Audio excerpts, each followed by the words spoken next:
E aí, pessoal, tudo bem?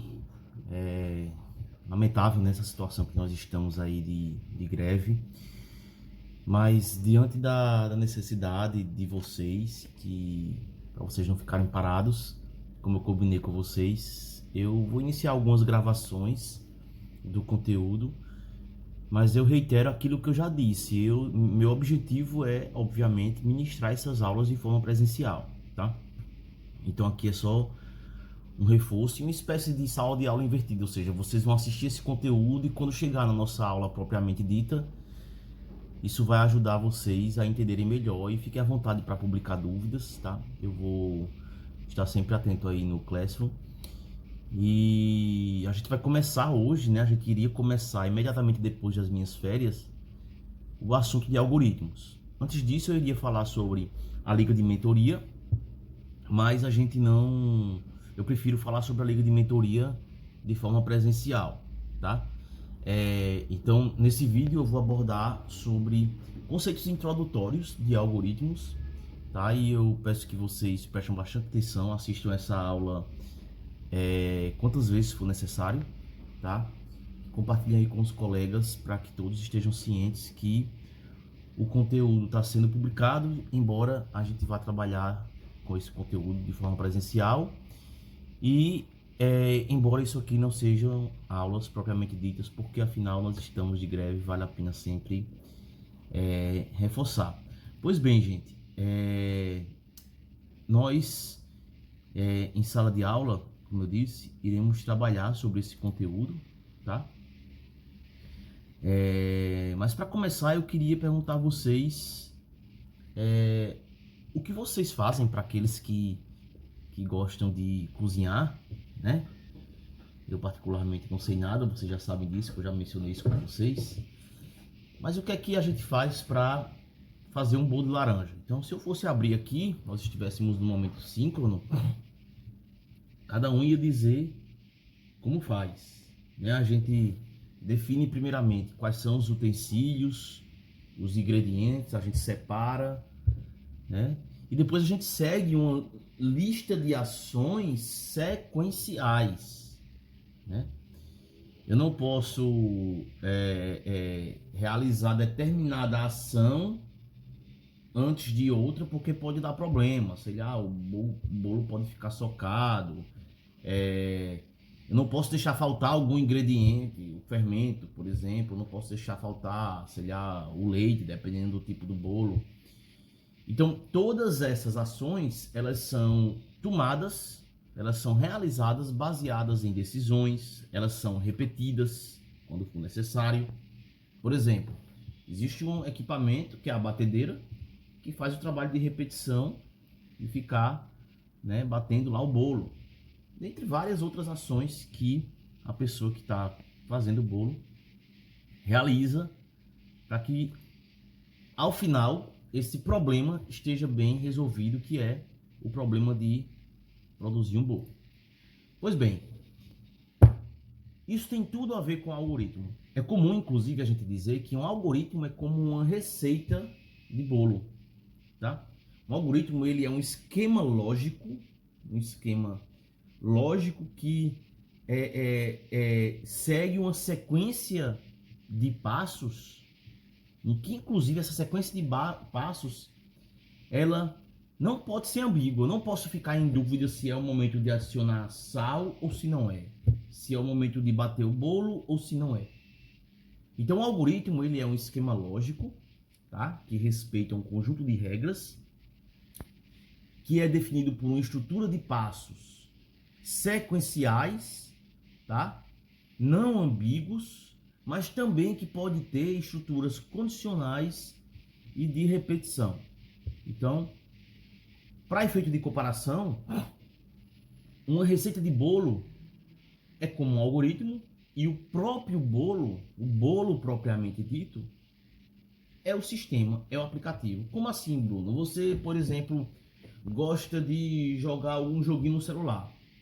Aquele joguinho é a parte concreta da receita. A receita, que é o algoritmo, está por baixo, é o código, né? Mas antes mesmo, a gente vai ver na aula de hoje, no vídeo de hoje, antes mesmo do próprio código do aplicativo, existe uma concepção de um algoritmo, uma explicação lógica do algoritmo. Olha, o meu sistema tem que fazer isso, isso já é um algoritmo. Mas esse algoritmo pode ser codificado, como a gente vai ver. Então, todo e qualquer programa ou aplicativo, ele existe porque foi implementado utilizando algum algoritmo. Então, por exemplo, a imagem que você está vendo agora, né? Eu falando nesse vídeo, esses slides, eles foram codificados para que possam aparecer para você. E isso é feito através de algoritmos codificados. Então, a imagem que você visualiza no seu celular, um jogo que você joga, né? E as interações que você tem aí nas redes sociais, no Instagram, no Twitter, no Facebook, elas são todas codificadas, né? E esse código, ele é um algoritmo. Ele é um algoritmo que antes, inclusive, foi pensado de forma lógica, sistematizado, tá? Então, nas nossas mais diversas interações com máquinas, inclusive um ar-condicionado, por exemplo, o controle do ar-condicionado, ali tem um sistema embarcado, ali tem um algoritmo que diz que quando você apertar a setinha para cima, tem que aumentar a temperatura. Quando você apertar a setinha para baixo, tem que diminuir a temperatura.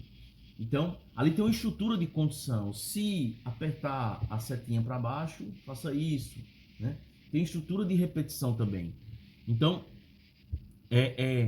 quando a gente está utilizando esses dispositivos, né, nós estamos informando, nós usuários, a máquina, dados.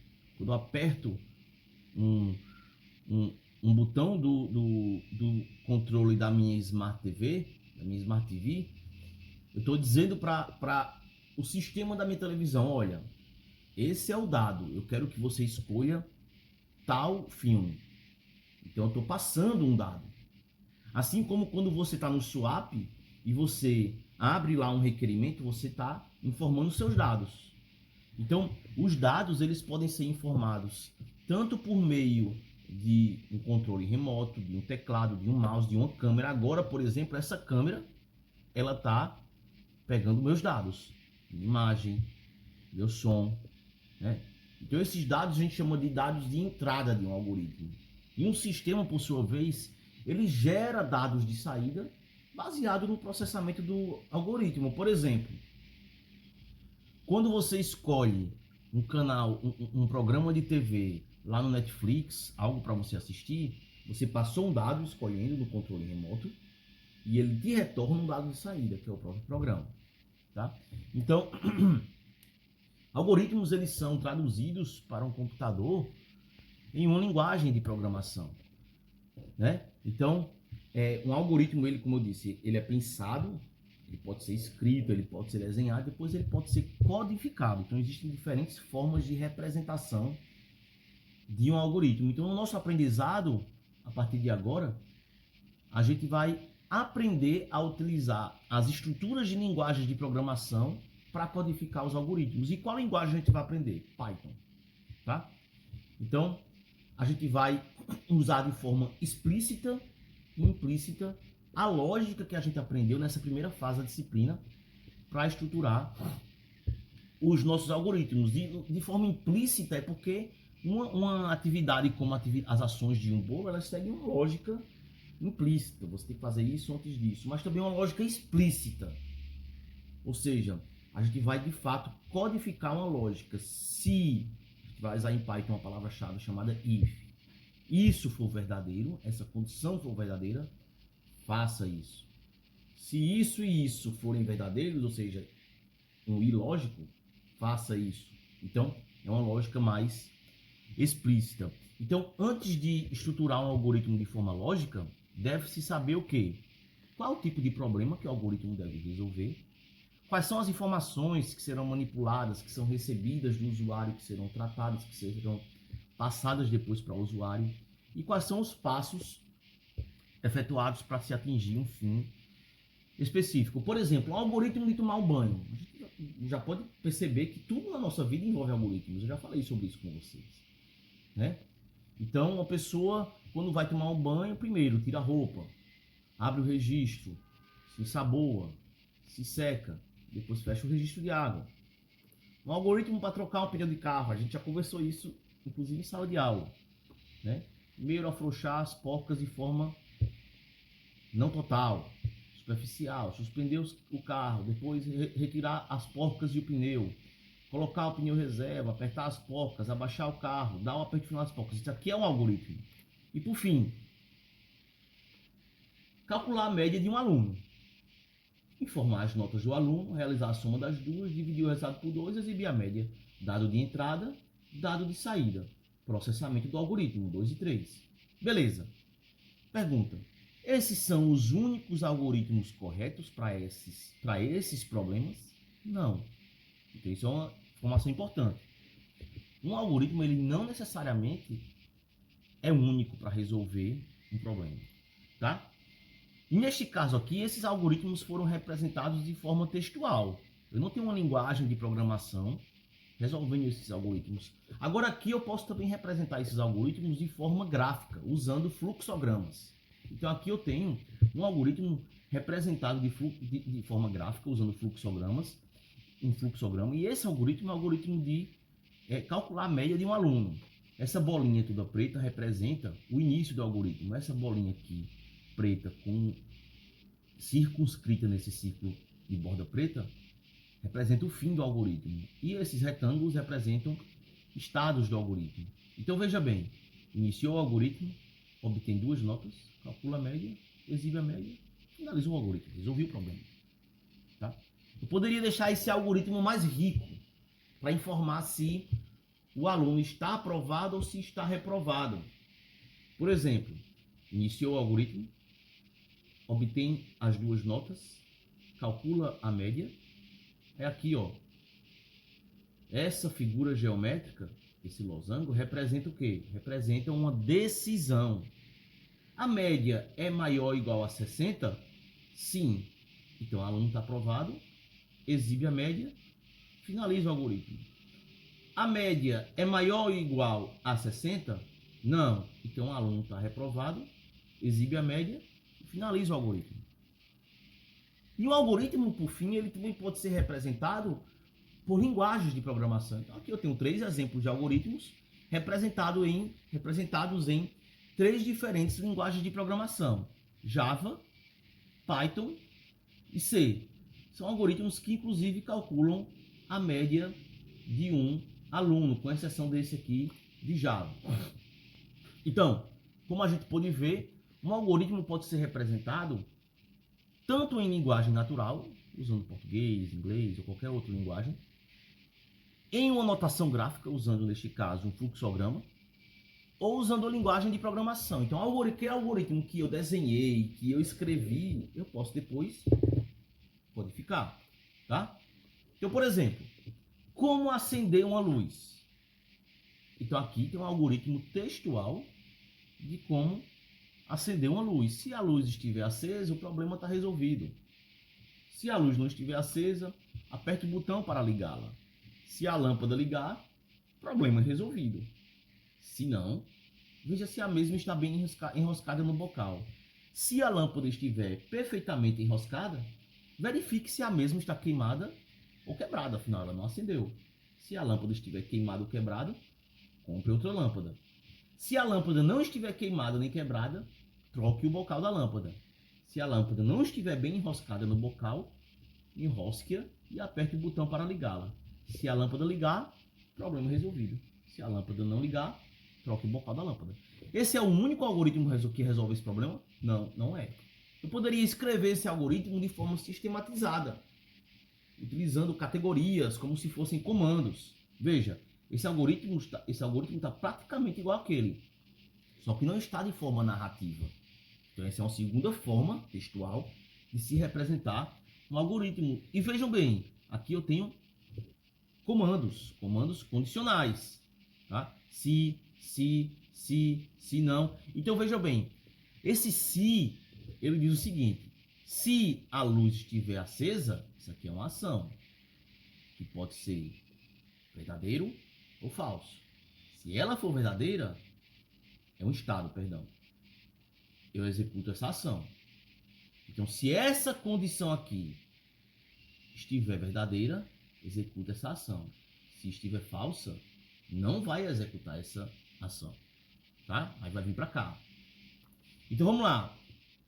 A representação gráfica, como a gente já viu, utiliza esses símbolos aqui.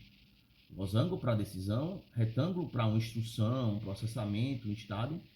Esse círculo todo preto para o início do algoritmo e esse círculo para fim do algoritmo. Então a gente pode agora representar o algoritmo de acender a lâmpada usando fluxograma.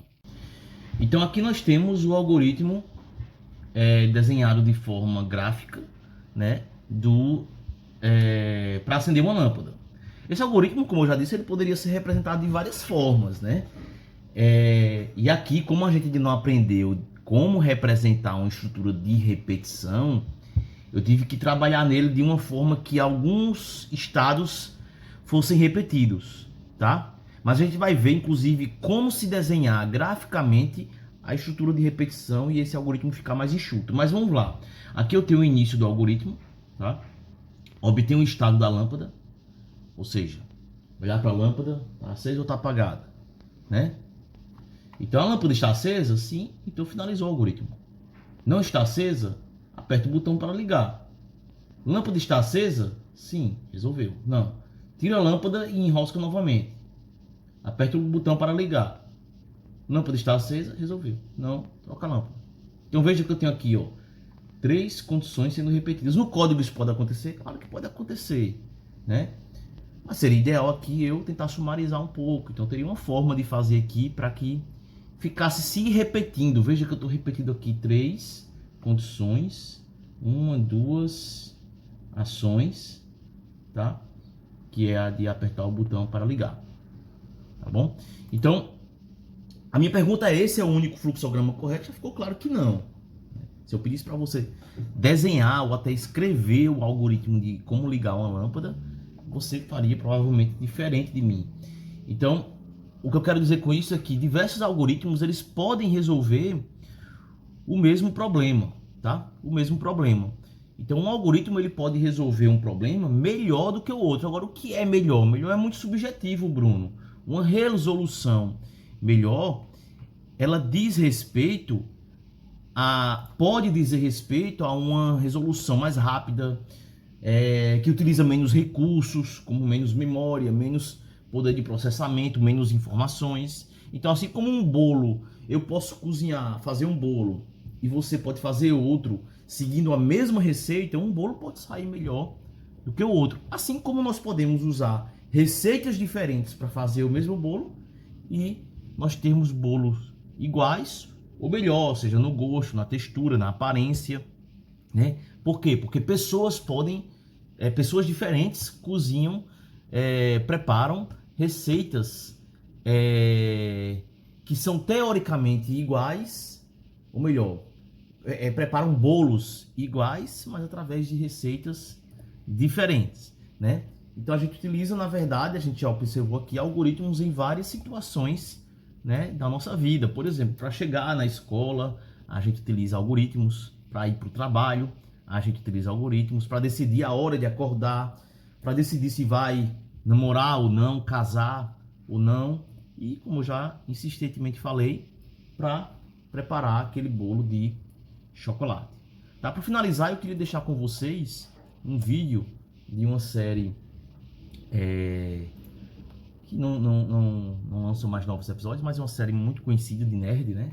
Que é The Big Bang Theory.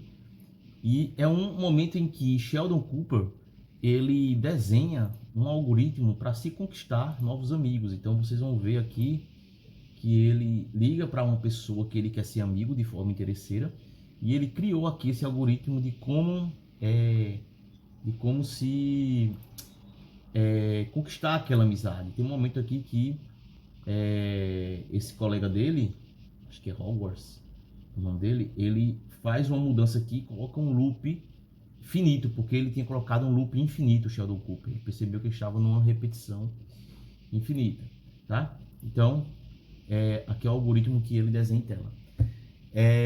Gente, eu queria agradecer a vocês, dizer que vocês não desistam, tá? Nós estamos numa situação atípica, infelizmente, mas eu tô aqui para ajudar no que puder. Vou tentar ainda essa semana publicar outra aula, tá? E é isso. Qualquer coisa eu tô à disposição de vocês. E é isso. Tchau, tchau. Deus abençoe vocês. Um abraço.